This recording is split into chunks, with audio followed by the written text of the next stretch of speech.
Hello, welcome to this video of the presentation that myself and Mrs. Corbett are delivering on Year 11 and 13 exams for 2023.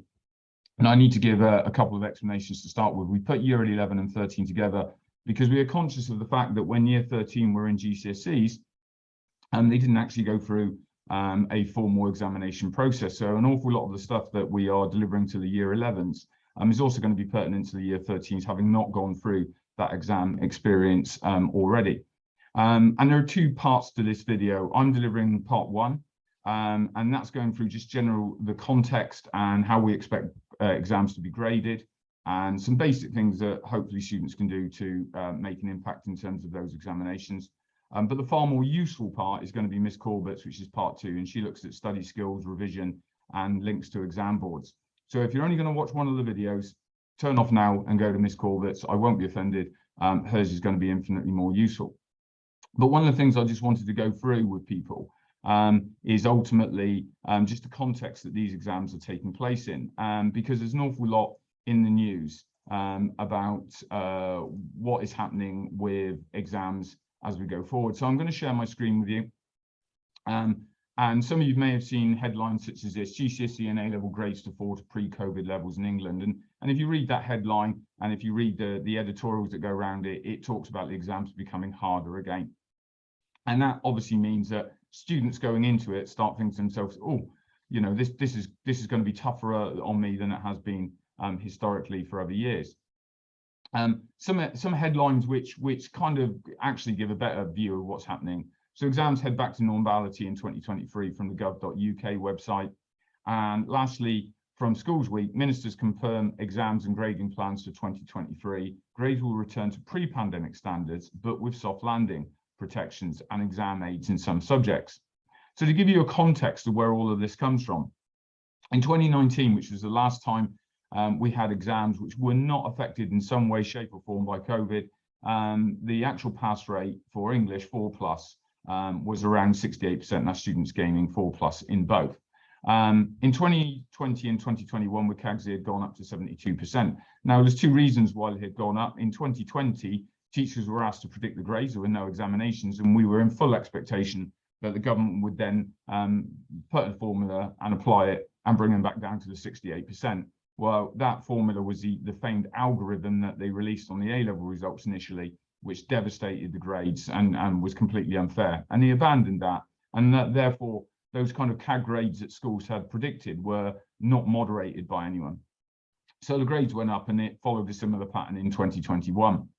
In 2022, which is the first time we had exams, but those exams were quite heavily adjusted because of the impact of COVID.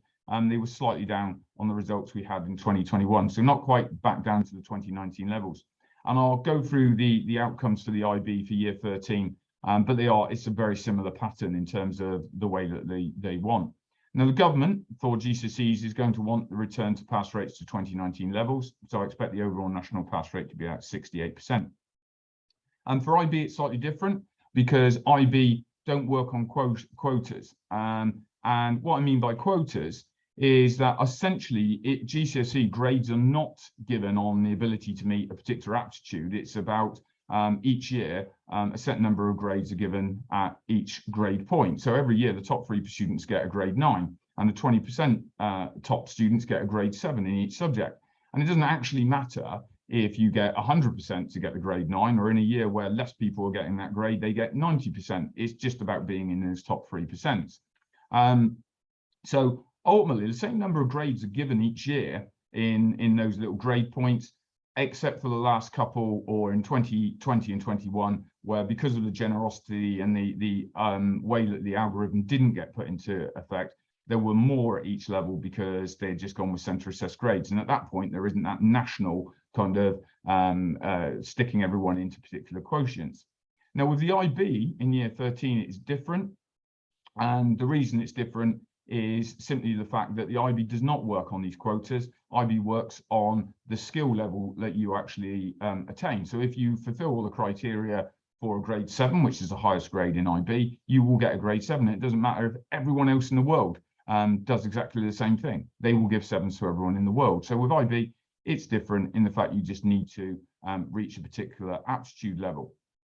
Now, when we're looking at GCSE exams, but also it applies to the IB exams, were students advantaged or disadvantaged by COVID by having this slightly more generous grading in the last few years? And it's a difficult one to say. So COVID, essentially affected the whole nation, and we also had school closures across the board. However, there were big differences in the way that certain regions were affected. So the Southwest had much lower impact of COVID. There were less school closures. Students spent significantly less time off school doing self-isolation or being ill themselves. And then you compare that to the Northeast, where they had extended lockdowns in many cities, with schools being closed for even longer periods of time than we had from the national lockdown.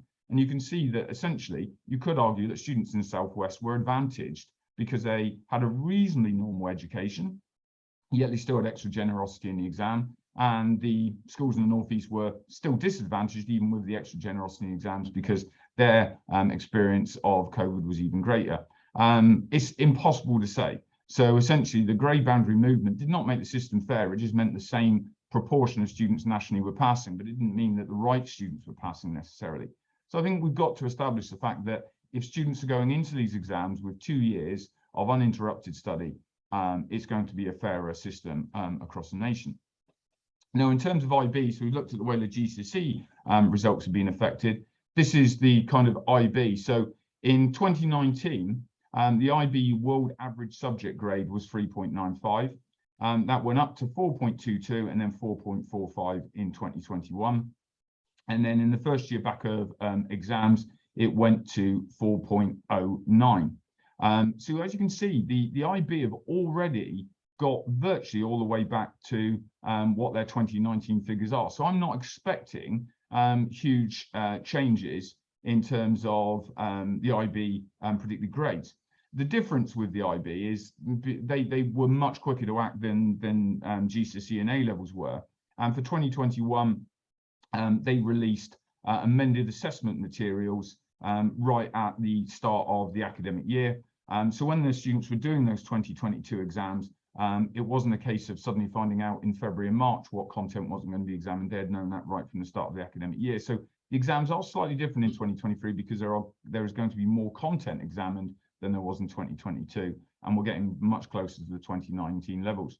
Now, as you can see, in terms of UK average, the UK does much better than the world in terms of the IB results, and our average as a school was 4.5, but in amongst that, we had certain subjects, such as business management, where the average grade was almost 6, which is essentially, we were averaging an A for that subject. So don't look at the average and go, well, that's what I'm going to get. It's entirely down to the individual students, as it is for the GCSEs. So the basic premise is a lot of the drop has already happened. So when you read all of those, kind of headlines saying it's going to be much tougher, bear in mind they've already started paring it back, and that happened in 2022. As I've said, I don't think the 2023 exams are harder; they're just fairer. And students will still benefit from slight adjustments to exam methodology. So it won't be quite the same as 2019. It'll be close, but it won't quite be there. And I hope in 2023, with generally less disruption, the grades students achieve more reflective of their own ability. And a couple of things just to kind of, put your mind at rest. This year's year 11 and 13, this is a Knole Academy perspective, are already performing significantly advanced to the last cohort in similar assessments. I mean, when you look at the year 11, which is easier to compare because it's much bigger numbers, you are miles ahead as a cohort of where that year 11 was in all the tests. So you're in a good place. I'm expecting this year's year 11 results to be the best results we've ever had in the academy by an absolute mile. But that still requires an awful lot of work, which is why we're here. But, as we stand at this moment in time, they're in a very good place. Same year 13, more difficult to make those suggestions because you've got smaller cohort sizes. So 1 or 2 students makes a big difference. But again, looking at the tracking data, doing really, really well as a cohort.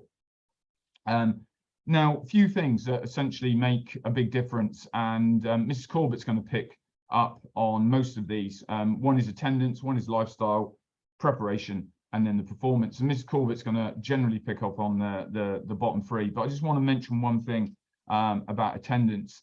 This is a GCSE statistic. Again, the A-level one, because sorry, the IB one for the year 13s is more difficult to compare because smaller cohorts. But essentially, if you look at the N2 columns, they're the most important ones. This is what's called progress. Essentially, students should have a progress figure of 0, which basically means they've come in at Key Stage 2 with a certain level of attainment, and they finish Key Stage 4. And if their progress is 0, it basically means they made expected progress similar to other students across the country. If you have a positive number, it means that you've done much better than students across the country. And if you have a negative number, you've not done as well as other students across the country. And the first column is attendance, basically. So if you had above 95% attendance, on average, GCSE students who had above 95% attendance last year made more than half a grade greater progress than we would be expecting, which you know is the difference in a lot of cases between a 4 and a 5, a 6 and a 7, an 8 and a 9. At the other end, for those who didn't come to school, who had less than 50% attendance, they made 1.5 grades less progress. Now, as a scientist, and I know any scientist amongst you would come up with this line, which is important to note the difference between causality and correlation. Just because you turn up to school does not mean you're going to get better results. And equally, as much as I hate to say it, just because you don't come to school doesn't guarantee you worse results. That's just the correlation that we see. It's not necessarily causality. But it is pretty clear that those people who come to school regularly are doing a lot better, and those who don't are doing a lot worse. And, you know, it doesn't just mean that if you turn up to school every day, you're guaranteed to do well in your exams. You've got to do all of the other aspects.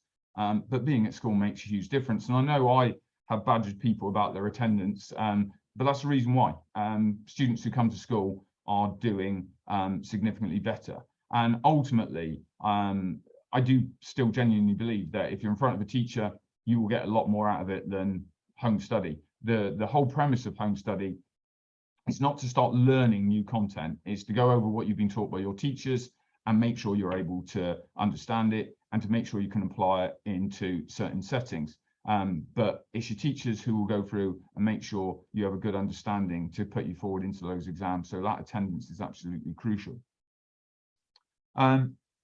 Few things in terms of attendance as well. Exams, you need to attend your exams. You know, even if you're feeling really ill on the day, come in. Mrs. Formwell will always try and accommodate students who are feeling unwell. We'll put them in a separate room. You know, you can run to the toilet if you need to. It's really, really difficult to get special dispensation for students who are ill. If you've got a genuine long-term illness, get medical notes, and basically the exam boards will try and match you to similar outcomes for other students. But your future, your grades are in the hands of the exam boards at that point, and they're not always generous. So you just need to bear that in mind. Whatever physically possible, come into the exams. Tell Mrs. Formwell that you're not feeling well. Drop her an email, you know, the night before, in the morning, or just come and find her in the morning, and we will do whatever we can to accommodate you and make you feel comfortable. But please try and make sure you attend. In terms of special consideration, consideration for exams to allow extra time readers' use of laptops is being completed at present. All year 13s should have already been completed by Miss Rendell, because the IB require evidence by November 17th. So if you haven't had that assessment and you think you need it, find Mrs. Rendell quickly, because after November 17th, you won't be allowed any special considerations in those IB exams. We think we've tested everyone that we should at this moment in time. So bear that in mind.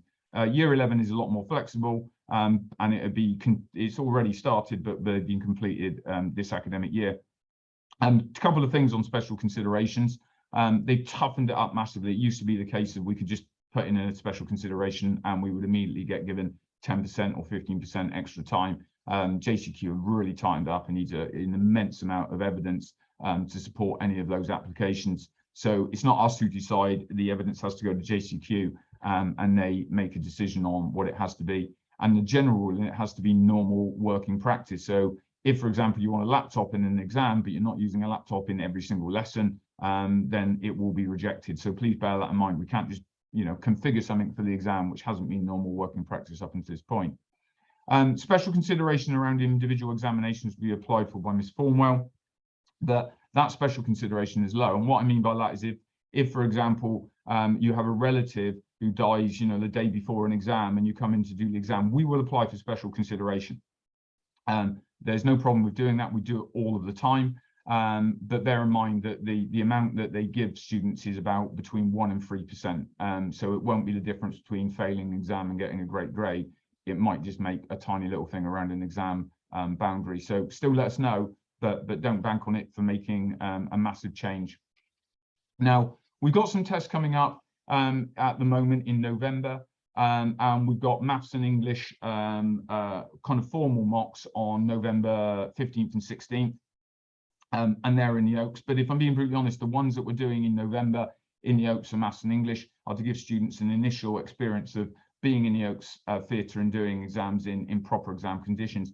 The formal mocks take place in February, and they're the ones I really need students to work for. Unless you take mocks seriously, they are completely pointless. I mean, in actual fact, they're worse than pointless because in certain subjects, and this is at GCSE, where there are higher and foundation tiers, if you do badly in a higher tier paper, the subject will say, right, no, you're only doing foundation, and that will cap what grades you can get. But the danger of not doing that is if you do as badly in the higher paper in the proper exam, you'd end up with a U grade because a higher paper only goes so far down the grading scale. But the whole purpose of mocks is to establish what you don't understand. And if you walk out of the mock going, well, it doesn't really matter because I didn't revise for it, it's told you absolutely nothing. And it's really useful for us because it may well be that a whole cohort does an exam and does badly on a particular question, because that tells the school straight away that we haven't taught that area particularly well, and we can go back and review that and work on those subjects. But we need the students to be able to do the same thing. If you come in, do your revision, and there are areas which you don't understand, that's what you concentrate on the revision afterwards. It's giving you that lesson. If you go in and you've done lots of revision and you still do poorly in your exams, and you sit in the first exam and go, I can't remember anything, then your revision isn't great. And that's a really important lesson now, because let's not waste time doing that style of revision prior to the proper examinations. And as I say, Miss Corbett's presentation will go through various ways of revising. But it's an absolute cop-out to just go in and go, it doesn't matter. And then get poor results and go, oh, it doesn't matter because I didn't try. You've learned nothing, and ultimately you've just set yourself up to fail later on. So they are vital that people take seriously. At GCSE, we do a mock results day. So after those examinations, we collect all the results from the students, and we hand you those results as you would in August to say, this is the grade you would have got if you did these exams for real. And it was interesting when we've done that last year, that it was impactful, but you still got those students who looked at a bit of paper, stuck it in their pocket, and kind of ran out the hall without speaking to any of the leadership team who were discussing the results with people, because it does matter to everyone how you do. So let's not try and ignore that. A couple of things I will say with the mocks. Students will have covered all of the content that they require to do that mock exam. I keep pressing my teachers saying, do not put questions in mock papers which students can't do, and that applies at year 13 and year 11. So if you come out of an exam going, oh, I didn't know that, then that's a gap in your knowledge. It will have been taught.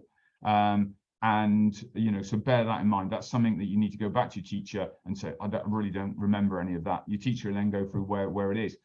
Where the biggest issue is most of the time is that it's been taught, but the question and the way it's been phrased doesn't put those links together. So you read the question and go, I don't know that, when you actually know all the knowledge, but you're thinking about that knowledge in a different way. And an awful lot of the work that we do between the mocks and the exams is the practice on those study skills and those answering questions, so you can make those connections. This is especially pertinent, next one, for the IB. Make them most of coursework where it exists. In IB, there are internal assessments. You've got total control of them. They don't come up as a surprise to you. So make the most of it. You need to actually maximize those marks. Because you can never predict what's going to go in an exam. You might always get one of those questions which are difficult. At GCSE level, if you're doing exams in MFL, e.g. the speaking exams, in PE, the practical exams in dance or drama, they're practicals, and you don't turn up on the day, you get no marks. It's the same as a written exam. They can't just go, oh, it doesn't really matter because the moderator who came in saw everyone else. You will go down as a 0. So those coursework days for those subjects are just as important And ultimately, if you don't do that coursework, you go into the exam with absolutely no chance of getting the grade that is relevant to your ability level. Final examinations, year 13. At this moment in time, and I'm still hoping it's going to change because we're pressuring the IBO, IB exams start at 8 a.m. in the morning and begin early in May. So you're pretty much done by June. And there are likely to be exams on the bank holidays of the 1st, and they announced this week that there'll be an additional bank holiday on the 8th for the King's coronation. And there are likely to be exams on those 2 days, even though they're bank holidays. The IB is a global organisation, and all of the students worldwide take the exams on the same dates for obvious reasons. So they don't really take any notice of school bank holidays. So I'm sorry, you'll need to be in on the 1st and the 8th of May, but console yourself in the fact that you then get a very long summer because your exams are finished very early. Year 11, they generally finish on the 16th of June. Most people will have a last exam, which is a physics exam on the 16th of June. But bear in mind, the 28th of June is a contingency day. And although the contingency day is rarely used, this year, for example, the contingency day might have been used if the Queen's death had come earlier and there would be a national day of mourning or the funeral day. They would have obviously cancelled all of the examinations on that day. Going into next year, you know, if there is, for example, a general election during the exam season, an awful lot of schools have to close because they use as polling stations, and then that contingency day gets used. So please don't book any holidays until after the 28th of June, because there is always the possibility that that gets used. And just to, you know, break this one, there is generally no study leave, so expect to be in school until the examinations have finished. And then finally from me, the basic premise before you go on to watch Mrs. Corbett's video, revision makes a huge difference. I guarantee if you've already started or start now, you will get better outcomes, and you will get outcomes which I would say generally will be at least a grade better for every single subject. Ms. Corbett will go through the different ways of studying, and please bear in mind that revision needs to be active. It's not just about sitting there reading through your notes or reading a revision book. It will have absolutely zero impact, and it is just wasting your time. Use them to prepare for the mocks and assess their impact. If it didn't work in the mocks, you need to find a different way of revising. And this is the key thing which frustrates me every year. But you know, I'm going to state it now to see if we can make some difference. At some point, practice full papers. Miss Corbett are talking around, you know, having a revision timetable, doing 30 minutes here and doing 30 minutes there, and that's great, and that's the best way of doing it generally. But at some point, you need to do a full paper, because too often people go into narrative exams, and what we mean by that is something like English and history, where you're going to be doing a lot of writing, or in the IB, virtually all of the exams where you're going to have extended exams of 2-3 hours with a lot of writing. And you do the first question really, really well and write side after side, and then they're exhausted. And lots of questions, question 2, 3, 4, and whatever, which carry big marks, they end up writing a paragraph, or they sit there falling asleep on their desk because they haven't actually had to sustain that concentration and that level of writing for that period of time. So prior to going into those examinations, you do not need to do it in every single subject. You do not need to do every single paper in full, but at least start gaining the experience of sitting down and working in a sustained fashion for 2-3 hours. Look at your exams. English literature for GCSE will be 2.5 hours. An awful lot of the IB exams will be 3 hours long. So you need to go in there and do that.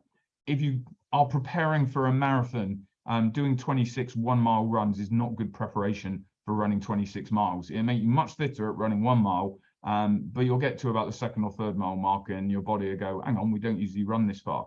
And it's exactly the same with revision. You need to make sure that you are making some kind of recreation of what you've got to do. But the final thing from me is just remember you're in a really good place. Students generally in Knole Academy in year 11 and year 13 are in a good place to go into these exams. So as much as it feels very stressful, it's stressful for every single student in the country. If you're not stressed about it, you're not taking it seriously enough. So, you know, it's not something to worry about to the point that you are thinking, oh, it's out of my control. It's not. You're in control of it. You're in a really good place. I am absolutely confident that this will be an absolutely stunning set of results for the school. And as a result, it'll be a stunning set of results for you. As I say, thank you for listening to this. but there will be much more value in listening to Miss Corbett's video, which is also linked on the website. Thank you very much.